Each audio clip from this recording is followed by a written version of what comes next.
Bismillahirrahmanirrahim. Assalamualaikum warahmatullahi wabarakatuh. Alhamdulillah. Alhamdulillahilladzi arsala rasulahu bil huda wa dinil haq liyudhhirahu 'ala dini kullihi walau karihal musyrikun. Asyhadu an la ilaha illallah wahdahu la syarikalah wa asyhadu anna Muhammadan abduhu wa rasuluh. Allahumma shalli wa sallim wa barik ala sayyidina Muhammad wa ala alihi wa ashabihi wa man tabi'ahum bi ihsanin ila yaumiddin. Allahumma inna nas'aluka 'ilman nafi'a wa rizqan thayyiba wa 'amalan mutaqabbala amma ba'd. Baik, ya hafizakumullah. Alhamdulillah, kita memuji Allah Subhanahu wa taala atas segala limpahan nikmat, taufik serta hidayahnya sehingga pada malam hari ini kita bisa kembali berjumpa, berkumpul, bermuajahah insyaallah melanjutkan pengajian kita di kitab Nailur Raja Syarah Safinatin Najah yang ditulis oleh Syekh Ahmad bin Umar Asy-Syatiri rahimahullah taala rahmatan wasi'ah. Mudah-mudahan apa yang kita lakukan pada malam hari ini mendapatkan ridho dari Allah Subhanahu wa taala dan dicatat sebagai amal soleh, dan kita diberikan nikmat oleh Allah Subhanahu wa taala dan karunia berupa ilmu yang bermanfaat dan amal yang soleh. Amin ya rabbal alamin. Ayolah,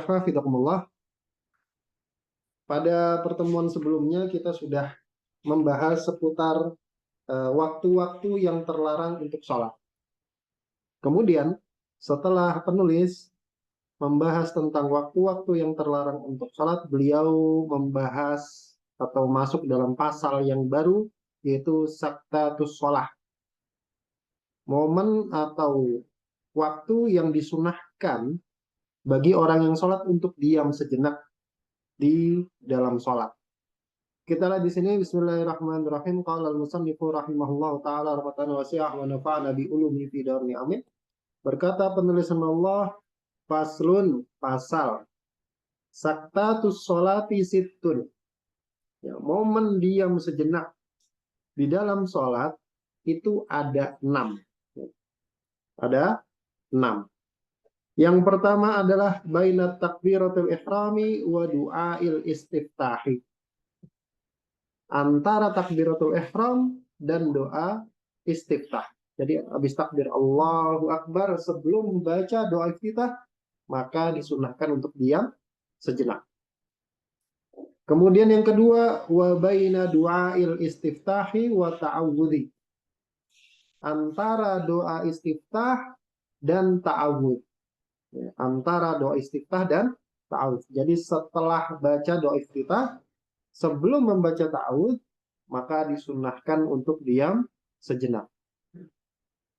Kemudian yang ketiga, wa baina ta'awudzi wal fatihati. Antara ta'awudz dan membaca surat Al-Fatihah. Antara ta'awudz dan membaca surat Al-Fatihah. Jadi setelah ta'awudz, a'udzubillahi minasyaitonir rajim, sebelum mulai membaca Al-Fatihah, surat Al-Fatihah, maka disunahkan untuk diam sejenak. Kemudian yang keempat, wa baina akhiril Fatihati wa amin. Antara akhir surat Fatihah waladdallin, sebelum baca amin, maka disunahkan untuk diam sejenak.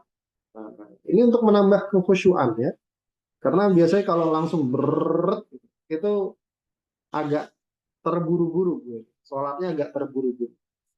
Kemudian yang kelima, wa baina amin was surah. Antara membaca amin dan membaca surat. Jadi setelah amin, sebelum membaca surat setelah Al-Fatihah, juga disunahkan untuk diam sejenak. Kemudian yang terakhir, yang keenam adalah wa baina surati war ruku'. Antara membaca surat setelah Al-Fatihah dan ruku'. Jadi setelah selesai membaca surat, sebelum ruku' itu disunahkan untuk diam sejenak. Disunahkan untuk diam sejenak. Kemudian kata pensyarah, istamala hadzal faslu ala bayanin anna saktatil lati yusannu lil musalli an yaskutaha fis sholati sittun. Kata beliau, pasal ini mengandung penjelasan anna saktati, bahwasanya momen diam allati yusannu yang disunnahkan lil musolli bagi orang yang sholat. Apa yang disunahkan? An yaskutaha fis sholati, supaya dia diam di dalam sholat. Situn, ada 6. Wa ala bayani mawadiha, dan juga pasal ini mengandung penjelasan tempatnya di mana. Nah, sudah tadi. Wa huwa ghaniyun anisyarafi, dan ini tidak butuh kepada penjelasan karena sudah jelas. Jelas sekali matannya gitu ya. Kemudian kata beliau wa kulluha biqadri subhanallah. Momen diam sejenak itu seukuran bacaan subhanallah. Jadi nggak usah panjang-panjang ya. Seukuran bacaan subhanallah itu sudah cukup. Illalladzi baina amin wa surah. Kecuali antara amin dan membaca surat setelah Fatihah. Fayunda bulil imam, ini khusus bagi imam ya. Maka disunnahkan bagi imam fi jahriyah, dalam sholat jahriyah, an yutawwilaha biqadril Fatihah, untuk memanjangkan diamnya sekedar bacaan Fatihah. Apa tujuannya? Supaya memberikan kesempatan bagi makmum untuk membaca surat Al-Fatihah juga. Yang mana kita tahu menurut jumhur ulama, membaca surat Al-Fatihah ini, ya setahu saya jumhur ya, membaca surat Al-Fatihah ini wajib. Wajib bagi semua orang yang sholat. Baik dia imam, makmum, sholat sunnah, sholat wajib, jahar, sir, semuanya wajib membaca surat Al-Fatihah. Begitu. Ini tentang saktah sholat. Momen yang disunahkan untuk diam di dalam sholat.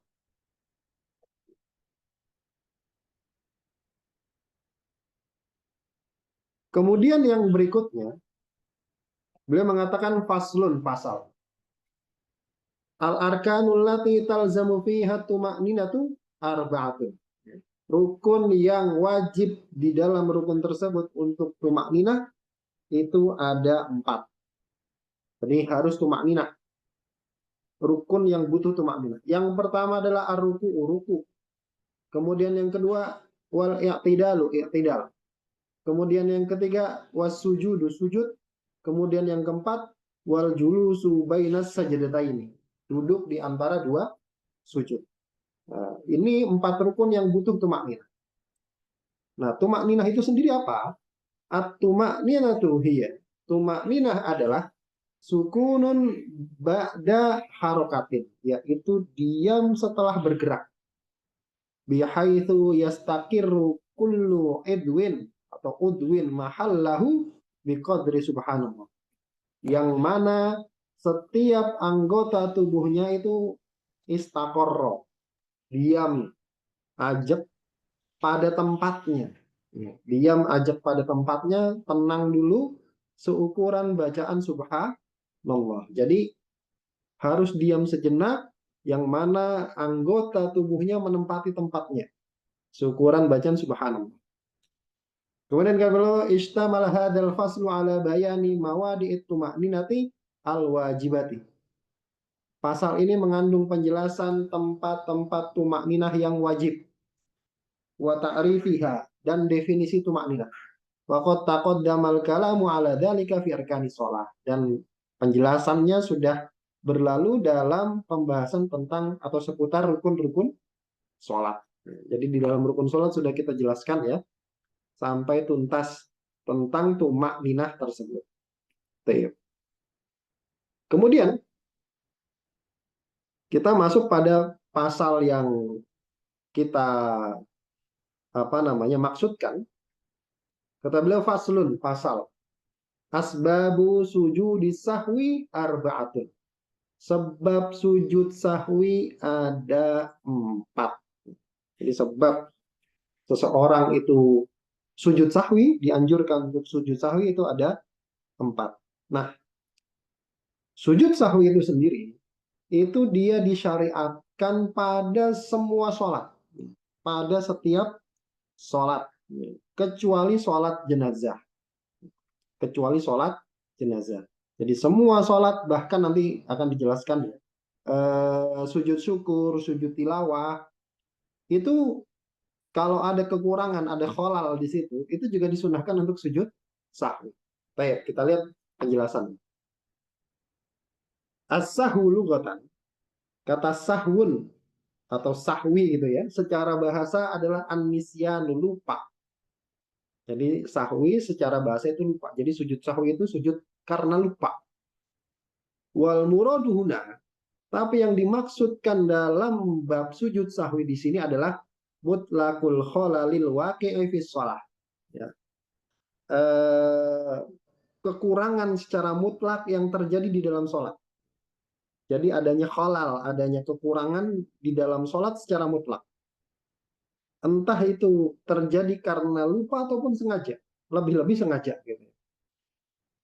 Kemudian dia bilang, wal makna, maknanya, annal asya allati yundabu bisa babi wahidi, bisa babi wujudi wahidin minha, sujudus sahwi, fi kulli sholatin, wa fi sajdatil tilawati wa syukri, la sholatal janazati arba'atun.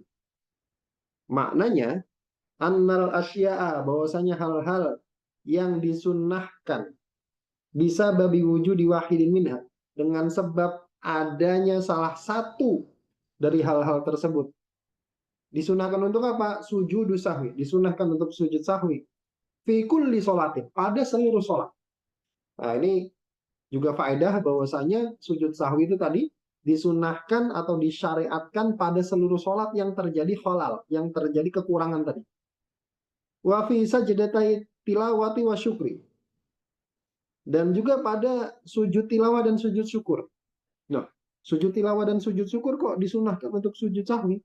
Iya, karena sujud tilawah dan sujud syukur inda jumhur ulama, bahkan ini kesepakatan 4 madhab, itu butuh kepada toharoh, butuh kepada nutup aurat, butuh kepada menghadap kiblat, syarat sahnya itu sama seperti syarat sah sholat, dan rukun-rukun wudhunya, rukun-rukun sujudnya, syarat sah sujudnya itu sama seperti syarat sujud pada sholat-sholat yang lain. Ya, jadi sujud tilawah dan sujud syukur itu seperti sholat. Kalau ada orang sujud tilawah itu nggak menghadap kiblat, itu nggak dianggap sujud tilawah. Begitu juga orang sujud syukur. Sujud syukur tanpa menghadap kiblat, tanpa toharoh, tanpa menutup aurat, itu tidak disebut sujud syukur. La sholat al janazah. Tidak sholat jenazah. Kalau sholat jenazah itu nggak ada sujud sahwinya. Ya, kalau sholat jenazah nggak ada sujud sahwi ya. Itu ada 4. Jadi penyebab disunahkan sujud sahwi itu 4 pada semua sholat. Jadi paham ya? Apa saja al-awwal yang pertama adalah tarku ba'din min ab'adis sholati au ba'dil ba'di. Sebab yang pertama adalah meninggalkan salah satu sunnah ab'ad dari sunnah-sunnah ab'ad sholat. Atau ab'adnya ab'ad. Nah, sunnah ab'ad itu apa sih? Ya mungkin kalau yang sudah pernah ngaji fikih Syafi'i paham bahwasanya di dalam sholat itu ada hal-hal yang dituntut di dalam sholat ya. Berarti ada yang namanya syarat sah itu di luar sholat. Kemudian ada yang namanya rukun itu bagian dari sholat. Kemudian ada yang namanya sunnah ab'ad atau sunnah mu'akkad, sunnah yang sangat ditekankan. Dan ada yang namanya sunnah hayat, sunnah ghairu mu'akkad. Ya. Jadi itu hal-hal yang dituntut untuk dilakukan di dalam sholat. Ada namanya syarat sah, berarti ini harus dilakukan sebelum sholat. Dan terus ada sampai sholat selesai. Itu namanya syarat sah. Ada namanya rukun, itu bagian dari sholat. Ada namanya sunnah abad, ada namanya sunnah hayat. Sunnah abad ini sunnah yang sangat ditekankan. Apa saja nanti insya Allah akan dijelaskan pada pasal setelahnya. Maknanya annal awwala minal asya'i allati yundabu bisa babi wujudi wahidin minha sujudu sahwi tarku ahadi ab'adis sholatil atiyat. Bahwasanya sebab yang pertama yang disunnahkan untuk sujud sahwi bisa babi wujudi wahid minha karena sebab adanya salah satu dari perkara-perkara tadi adalah tarku ahadi ab'adi sholatil atiyah.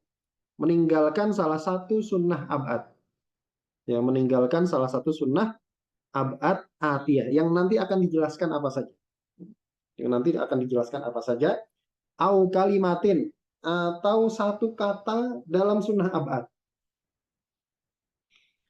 Apa contohnya?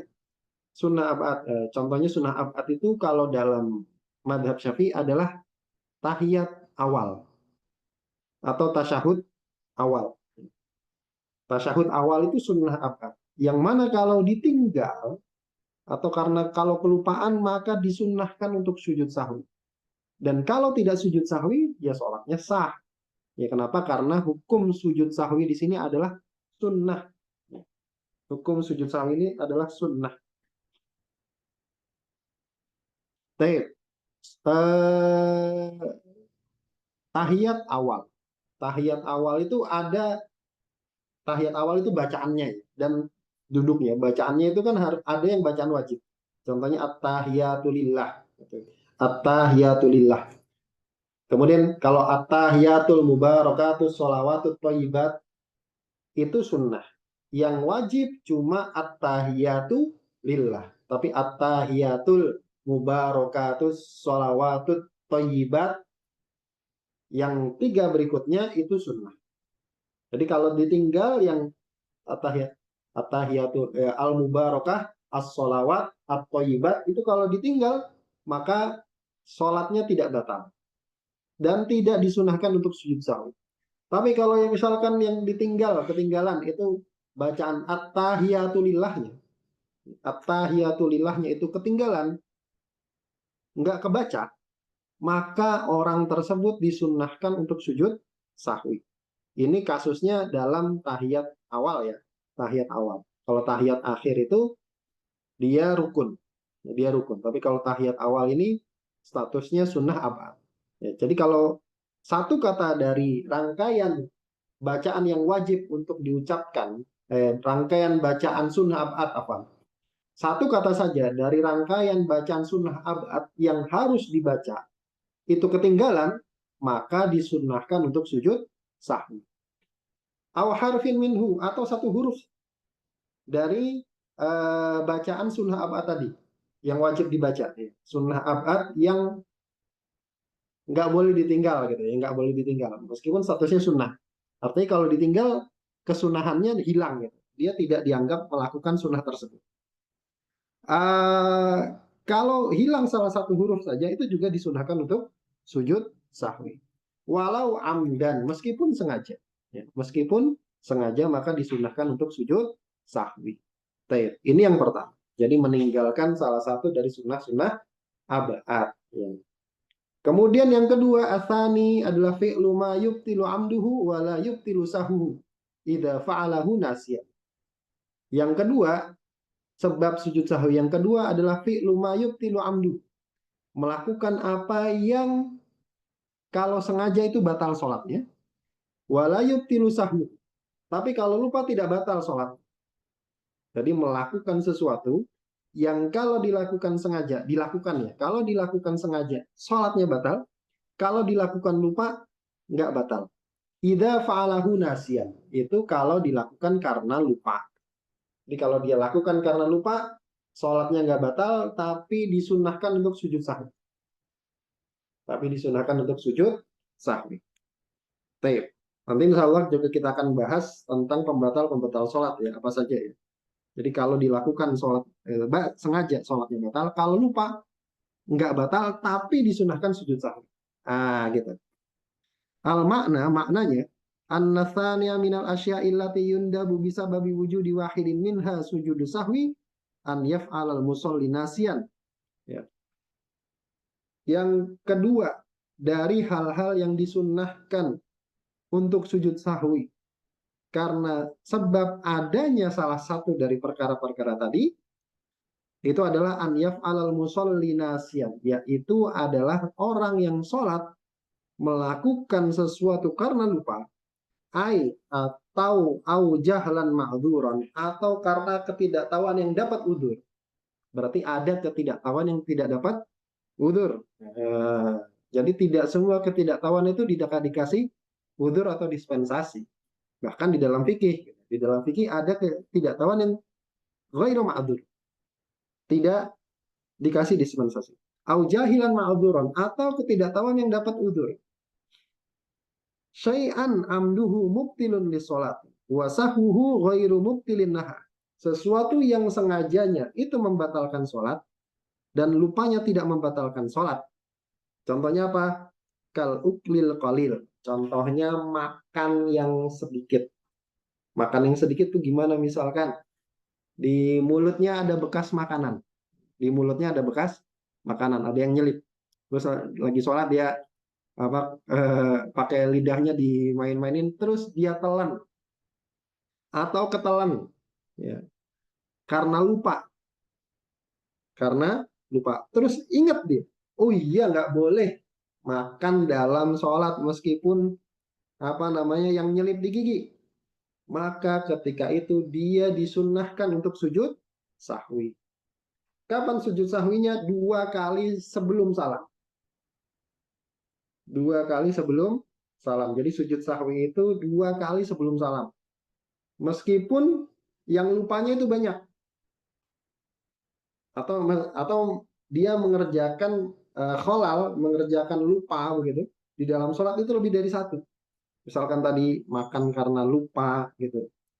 Wal kalamil qalil, atau ngomong sedikit gitu. Gara-gara lupa dia ngomong sedikit 2 kali. Nah, apakah sujud sahwinya dijadi 4 kali gitu gara-gara untuk satu kesalahan itu 2 kali? Maka jawabannya tidak. Jadi cukup 2 kali. Wa ziyadati ruknin fi'liyin, dan juga masuk pada pembahasan ini adalah menambah rukun fi'il. Rukun fi'il itu rukun yang berupa gerakan.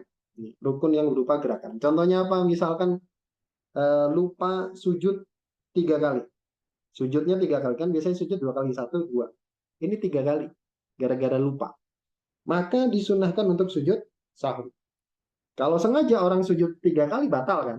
Ada orang Allahu Akbar gitu kan, terus duduk di antara dua sujud, Allahu Akbar, terus duduk di antara dua sujud, terus duduk sujud lagi deh, Allahu Akbar. Terus habis itu ingat, oh iya ya, sujudnya 3 kali. Maka dia disunahkan untuk sujud sahwi. Tapi ini ada pertanyaan?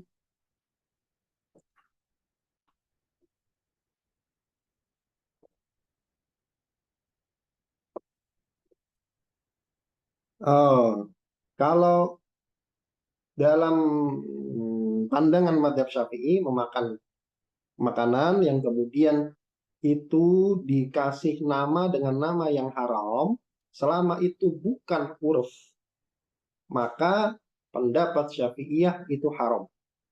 Contoh, dikasih nama babi, padahal bukan babi makanannya, tidak ada zat haramnya. Apakah halal untuk dimakan? Tidak boleh. Indah Syafi'iyah tidak boleh. Makanya MUI Indonesia itu tidak mengeluarkan sertifikat halal untuk yang seperti itu. Kenapa? Karena memang MUI Indonesia itu ya berdasarkan madhab Syafi'i ya, tentang sertifikasi halal. Kecuali kalau itu sudah uruf, misalkan kayak bir peletok gitu ya. Orang tahu bir peletok itu ya bukan bir gitu. Dan itu sudah masyarakat Betawi dan yang nyebutinnya begitu, bir peletok. Nah, itu dikecualikan. Tapi kalau bukan uruf, maka tidak boleh. Ya, artinya haram, indah Syafi'iyah. Tapi kalau indah Hanabilah setahu saya masih dibolehkan. Ya, begitu. Wallahu. Kemudian kita beliau ammaladzi la yubtilu amdu. Adapun kalau melakukan sesuatu yang sengajanya tidak membatalkan, wala sahwu, dan lupanya juga tidak membatalkan sholat. Contohnya apa? Kal iltifati. Contohnya iltifat. Iltifat itu ngelirik atau nengok di dalam sholat. Wal khotwati, atau melangkah sekali. Wal khotwataini, atau melangkah 2 kali. Wa ghairihima, atau yang lainnya. Siwa maya tifisalis, selain apa yang nanti akan disebutkan pada poin ketiga, fala yasjudulahu, maka tidak disunahkan untuk sujud sahwi. Kalau misalkan orang melangkah sekali, Ini kalau dilakukan sengaja nggak batal, lupa juga nggak batal. Melangkah 2 kali, dilakukan sengaja nggak batal, lupa juga nggak batal. Tapi kalau sudah 3 kali, batal. Kalau sengaja batal, kalau lupa tidak. Ya. Selain apa yang akan disebutkan dalam poin ketiga. Nanti poin ketiga itu adalah memindah rukun ucapan kepada selain tempat. Ya. Maka yang tadi itu tidak membatalkan, tidak disunahkan untuk sujud sahwi. Jadi kalau bahasa gampangnya, yang bukan pembatal sholat, kalau dilakukan maka tidak disunahkan untuk sujud sahwi. Makruh sholat. Yang dilarang di dalam sholat nanti ada namanya pembatal. Namanya pembatal. Kemudian yang kedua ada namanya haram sholat, artinya dia diharamkan dilakukan di dalam sholat, tapi sholatnya nggak batal. Ya. Ada yang paling pertama, yang paling puncak itu namanya pembatal. Kalau dilakukan haram dan sholatnya batal. Yang kedua adalah namanya muharramat. Sesuatu yang diharamkan dilakukan di dalam sholat, tapi sholatnya nggak batal. Ya. Haram tapi nggak batal sholat. Oh, ini kan. Tapi ya jelas pahalanya berkurang jauh kan gitu kan. Kemudian yang ketiga ada namanya makruh sholat. Makruh sholat. Jadi kalau dilakukan makruh dan sholatnya tidak batal. Nah, selain pembatal sholat, baik itu yang haram ataupun yang makruh, kalau dilakukan maka tidak disunahkan untuk sujud sahwi. Tidak disunahkan untuk sujud sahwi. Bisa dipahami ya? Kemudian apa poin yang ketiga? Asal itu yang ketiga adalah naklu ruknin kauliin ila ghairi mahallihi. Memindah rukun yang berupa bacaan kepada selain tempatnya. Kepada selain tempatnya. Rukun berupa bacaan apa saja sih? Ada 5 ya. Yang pertama takbiratul ihram. Kemudian yang kedua membaca surat Al-Fatihah. Kemudian yang ketiga itu membaca tasyahud akhir. Yang keempat membaca sholawat kepada Nabi di tahiyat akhir. Kemudian yang kelima salam. Yang kelima salam. Ini semua namanya rukun qauli atau rukun yang berupa bacaan. Rukun yang berupa bacaan.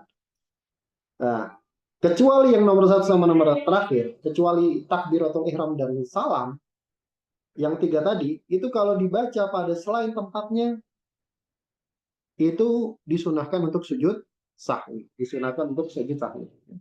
Ini sengaja nggak batal, lupa juga nggak batal. Artinya, kalau misalkan ada orang baca Fatihah, itu ketika duduk, maka tidak batal sholat. Maka tidak batal sholatnya, baik lupa maupun sengaja. Baik lupa maupun sengaja. Kita lihat penjelasan dari beliau. Maknanya anna salisa minal asya'i allati yundabu bisababi wujudi wahidin minha sujudu sahwi adalah naqlu ruknin qawliyin au ba'dihi walau amdan fi ghairi takbirati wassalami ila ghairi mahalli. Sebab yang ketiga yang disunahkan untuk sujud sahwi bisa babi wujudi wahidin minha, dengan sebab adanya salah satu dari hal-hal tersebut adalah naklu ruknin kauliyin, memindah rukun yang berupa bacaan, au ba'dihi, atau sebagian dari rukun bacaan tadi. Misalkan surat Fatihah. Surat Fatihah kan panjang tuh. Dia bacanya sebagian aja. Misalkan lagi sholat, mungkin teman-teman pernah mengalami ya. Lagi sholat terus pas lagi duduk di antara 2 sujud, terus dia habis Allahu Akbar, Bismillahirrahmanirrahim, Alhamdulillahirabbil alamin, Arrahmanirrahim. Terus ingat, oh iya, lagi duduk di antara 2 sujud gitu kan. Keingetan. Cuma sebagian aja. Maka itu disunahkan untuk sujud sahwi. Walau amdan, meskipun sengaja ya, meskipun sengaja. Kalau sengaja, maka lebih ditekankan untuk sujud sahwi. Fi ghairi takbiri wassalam. Pada selain takbiratul ihram dan salam. Kalau takbiratul ihram itu dibaca di tengah-tengah sholat, bukan di awal. Dengan niat takbiratul ihram, dan sengaja, maka sholatnya batal. Maka sholatnya batal. Ya, jadi kalau ada orang di tengah-tengah sholat, dia takbir dengan niat takbiratul ihram dan sengaja, maka sholatnya batal. Tapi kalau lupa, maka disunahkan untuk sujud sahwi. Ya, disunahkan untuk sujud sahwi. Bisa dipahami ya? Begitu juga salam. Ada orang salam belum selesai sholatnya. Terus dia salam dengan sengaja. Dengan sengaja. Maka sholatnya langsung batal. Tapi kalau lupa, maka tidak batal sholatnya dan disunahkan untuk sujud sahwi. Ila ghairi mahalihi. Dipindah ke selain tempatnya. Karena rukun bacaan itu ada tempatnya. Fatihah ketika berdiri, kemudian tahiyat itu ketika duduk di tahiyat akhir. Ka'an yaqra al-fatihata fi ghairi mahallil qiraah.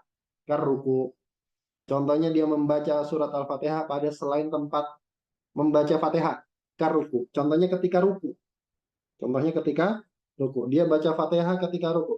Allahu Akbar. Waktu ruku. Bismillahirrahmanirrahim. Alhamdulillahirabbil alamin. Terus ingat. Oh iya. Maka disunahkan untuk sujud sahwi. Au yatasyahhada tasyahhudal akhiri. Ya, tasyahhudal akhira fi ghairi mahallihi kal qiyam. Atau dia membaca tasyahud akhir pada selain tempatnya. Kal qiyam. Contohnya waktu berdiri. Ya.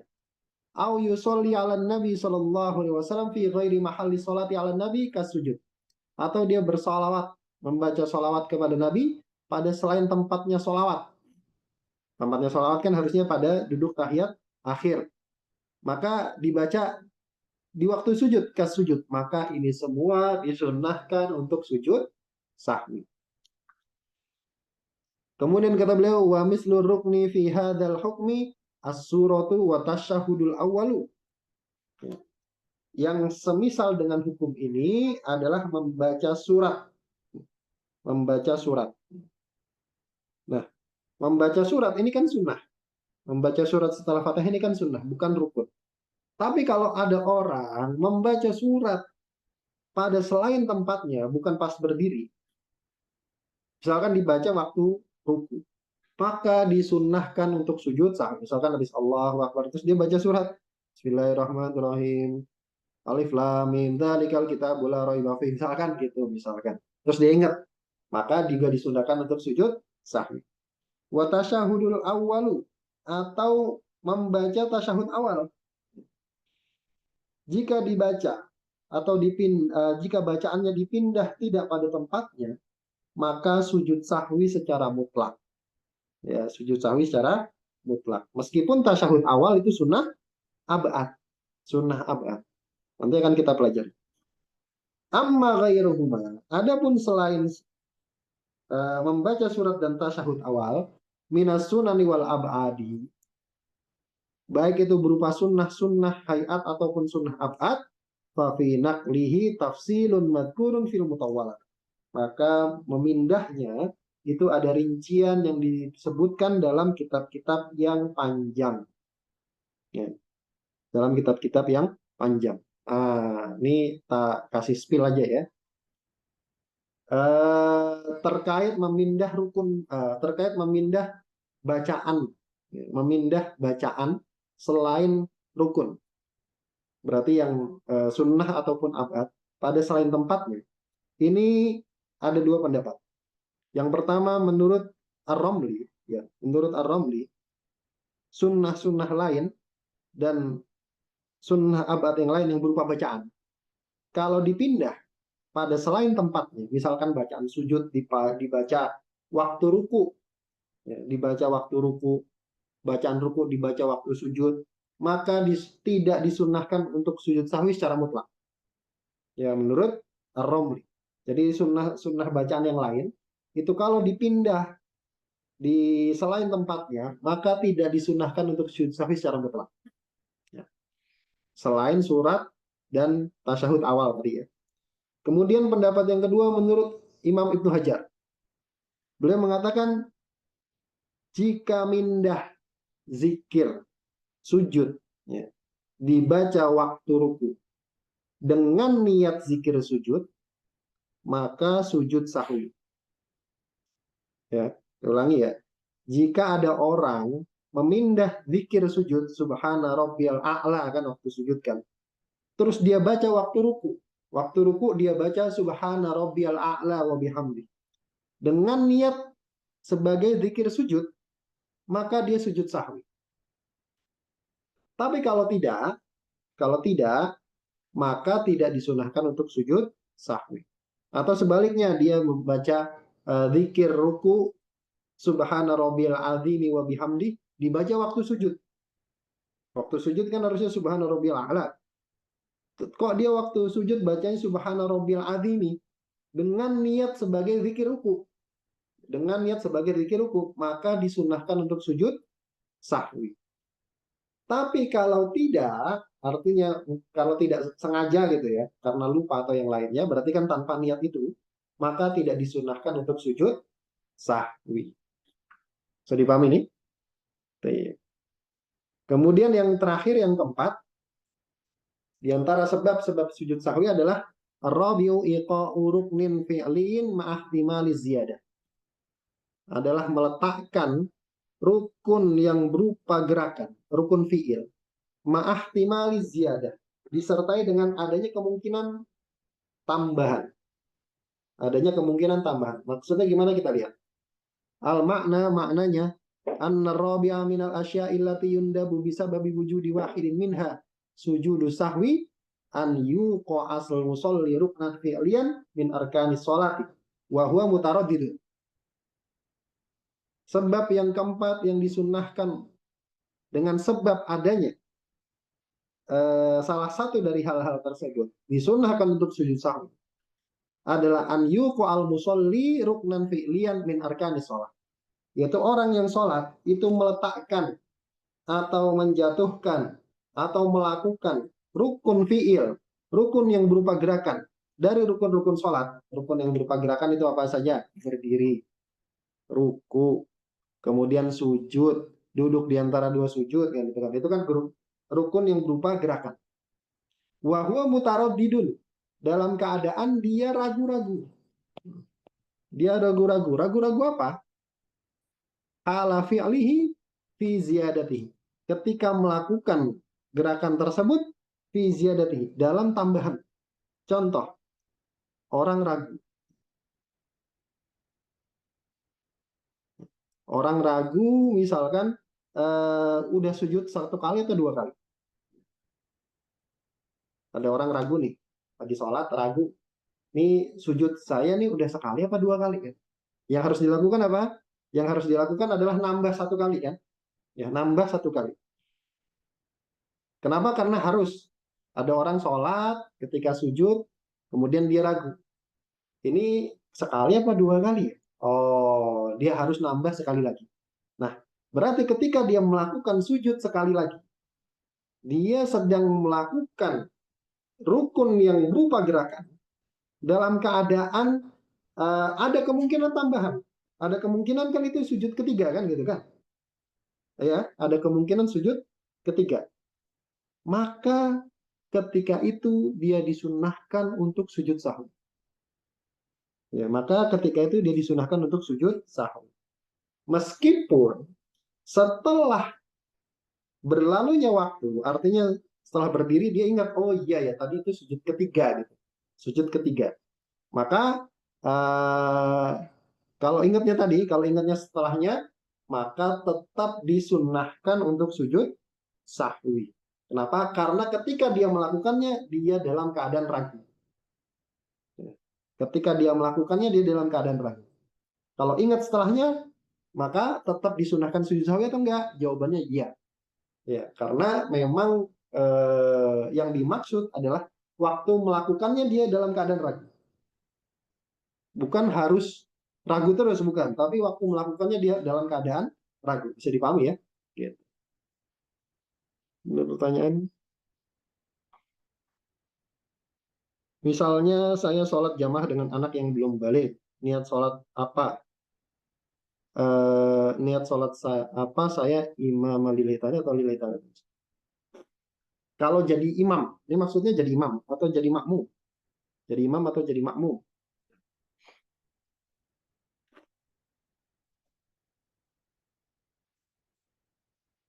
Kalau jadi saya imamnya. Oh ya, kalau jadi imam, niat imamah itu tidak wajib. artinya niat jadi imam itu tidak wajib. Jadi kalau pernah ikut pelajaran sebelumnya, yang wajib dihadirkan ketika niat itu cuma tiga: qasdul fi'il, kemudian apa namanya takyin sholatnya apa, kemudian fardiyah. Ya. Jadi cukup kalau di dalam hati usolli fardo duhri. Saya niat sholat wajib duhur. Itu sudah cukup. Adapun niat imamah, adapun niat jadi imam itu sunnah. Nanti akan kita bahas sholat-sholat apa saja yang kalau jadi imam dia wajib niat jadi imam. Jadi ada nanti sholat-sholat tertentu yang kalau dia lakukan, terus dia jadi imam, dia wajib niat jadi imam. Meskipun pada asalnya niat jadi imam itu sunnah. Kecuali kalau jadi makmum. Kalau jadi makmum itu wajib untuk niat jadi makmum. Jadi untuk baca al-Fatihah tetap saya baca keras atau dalam hati. Ya kalau sholatnya sir tetap disunahkan untuk sir. Kalau sholatnya apa namanya sholatnya jahar tetap disunahkan untuk jahar. Kalau sholatnya sir yang disunahkan untuk sir. Gitu. Baik. Jadi ada apa lagi? Ya nggak apa-apa. Tetap disunahkan jahar. Kenapa? Karena jahar itu kaitannya dengan sholatnya, bukan dengan jamaah atau tidak. Maksudnya begini, kan yang disunahkan untuk jahar kan sholat maghrib ya. Sholat maghrib itu kan disunahkan untuk jahar. Kalau saya sholat sendiri, ya tetap disunahkan jahar. Karena yang disunahkan untuk jahar itu sholatnya, bukan harus jamaah. Paham ya? Jadi sholatnya yang disunahkan untuk jahar. Disunahkan ya, bukan wajib ya, disunahkan. Artinya kalau misalkan saya sholat sendiri ini, sholat maghrib sendiri, kalau nggak jahar batal nggak? Nggak batal. Tapi disunahkan untuk jahar nggak? Iya. Karena yang sunnah atau tidaknya jahar itu kaitannya sama sholatnya, bukan dilakukan berjamaah atau tidak. Jadi paham ya?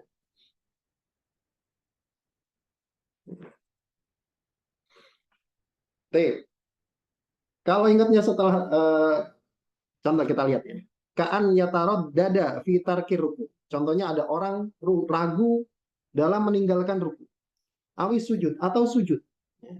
Saya sudah sujud belum? Ya dia harus sujud. Saya sudah ruku belum? Ya dia harus ruku. Berarti kan ada kemungkinan tambahan. Ada kemungkinan tambahan. Ada kemungkinan dia ruku 2 kali. Kan gitu kan? Saya sudah ruku belum ya tadi? Ya harus ruku dia. Ada kemungkinan, berarti ketika ruku ada kemungkinan tambahan. Atau sujud, saya sudah sujud sekali atau 2 kali ya. Dia harus sujud lagi. Fa'innahu yajibu alaihi an ya'tiyabihi. Maka dia wajib untuk melakukan. Wa in kana yahtamilu an yakuna zaidan. Meskipun itu ada kemungkinan sebagai tambahan. Wa yasjudu nadban lisahwi. Dan disunnahkan bagi dia untuk sujud sahwi. Begitu juga dalam urusan rokaat. Dalam urusan rokaat. Ada orang ragu, ini rokaat ketiga atau rokaat keempat ya. Apa yang harus dilakukan? Tambah 1 rakaat. Tambah 1 rakaat. 1 rakaat ini kan ada kemungkinan tambahan. Ada kemungkinan di rakaat keempat atau rakaat kelima. Kan gitu kan. Maka dia setelah itu sebelum salam disunahkan untuk sujud sahwi. Kemudian kata beliau, amma lau taraddada fi ziyadati ba'dal fi. Adapun kalau dia ragu-ragu dalam tambahannya setelah dia lakukan. Ka'an syakka fit tasyahudil akhiri asolla arba'an am khamsan. Contohnya ada orang dia ragu dalam tasyahud akhir, ketika tasyahud akhir, apakah dia sholat 4 rakaat atau 5 rakaat? Nah, berarti kan setelah mengerjakan. Keraguan-raguannya 4 atau 5 kan gitu kan. 4 atau 5. Bukan 3 atau 4. Kalau 3 atau 4 wajib ditambah. Ya, wajib ditambah. Tapi ini ragu-ragunya 4 atau 5. Tadi saya sholat 4 rakaat apa 5 rakaat ya? Paham ya? 4 rakaat itu 5 rakaat ya? Maka fala yundabulahu sujudu lidzalika ta'addudi. Maka tidak disunahkan bagi dia untuk sujud sahwi karena sebab keraguan-raguan tadi. Kenapa? Karena sudah berlalu. Sudah berlalu dia melakukannya. Ya, jadi ba'dal fi'li, setelah dilakukan. Tadi 4 apa 5 tuh saya sholatnya. Udah Udah kelar itu. Keraguan-raguannya baru muncul setelahnya. Dan keraguan-raguannya itu pada bilangan 4 atau 5, bukan 3 atau 4. Kalau 3 atau 4, wajib diambil yang terkecil, kemudian nambah satu. Kalau ragu-ragunya 3 atau 4, kemudian sujud sahwi. Tapi kalau ragu-ragunya 4 atau 5, maka tidak disunahkan untuk sujud sahwi. Begitu juga kalau misalkan ada orang ragu-ragu waktu sujud. Saya tadi sujud 2 kali atau 3 kali ya? Gitu. Maka juga tidak disunahkan untuk sujud sahwi. Bisa dipahami? Baik. Ini tentang sebab-sebab sujud sahwi. Insya Allah pada pertemuan berikutnya kita akan masuk dalam pembahasan seputar sunnah-sunnah abad. Tadi kan sempat disinggung, meninggalkan sunnah abad itu disunahkan untuk sujud sahwi. Apa saja sunnah-sunnah abad itu? Insya Allah akan kita bahas di pertemuan berikutnya. Kita cukupkan sampai Wallahu ta'ala alam bisawab. Mudah-mudahan yang sedikit ada manfaatnya, yang benar tentangnya dari Allah Subhanahu wa taala dan Rasulnya, dan yang salah dari saya pribadi dan dari syaitan dan sama atasnya. Kita tutup dengan baca doa kafaratul majelis. Bismillahirrahmanirrahim. Subhanakallahumma bihamdika asyhadu an la ilaha illa anta astaghfiruka wa atubu ilaik. Assalamualaikum warahmatullahi wabarakatuh. Jazakumullah khairan, barakallahu fikum.